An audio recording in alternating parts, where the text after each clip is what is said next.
मसीह यस्सु के जलाली बबरकत सुंदर नाम में आप सबकी सलामती हो। खुदावंद के ज़िंदगी बख्श जिंदा पाक कलाम से आज हम सीखेंगे अहद अतीक से अहबार की किताब उसका 12वां बाब उसकी पहली आयत से।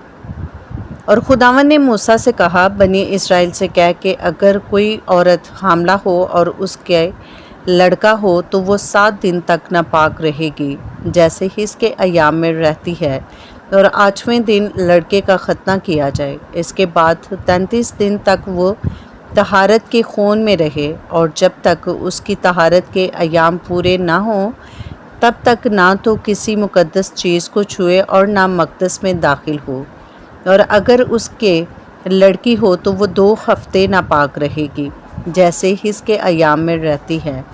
इसके बाद वो 66 दिन तक तहारत के खून में रहे, और जब उसकी तहारत के अयाम पूरे हो जाएं तो खा उसके बेटा पैदा हुआ हो या बेटी, वो सोक्ती कुर्बानी के लिए यकसाला बरा और ख़ता की कुर्बानी के लिए कबूतर का एक बच्चा या एक कमरी खैमा इज्तिमा के दरवाज़ा पर काहिन के पास लाए, और काहिन उसे खुदावंद के हजूर गुजराने और उसके लिए कफ़ारा दे।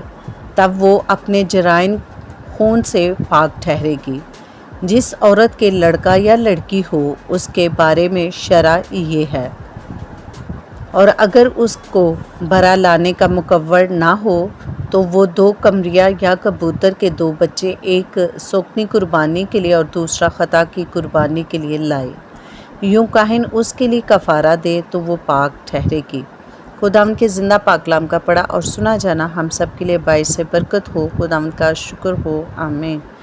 वीडियो अच्छी लगे तो लाइक करें, चैनल को सब्सक्राइब करें ताकि हर आने वाली वीडियो का नोटिफिकेशन बर वक्त आपको मिल सके। Stay tune with us. God bless you.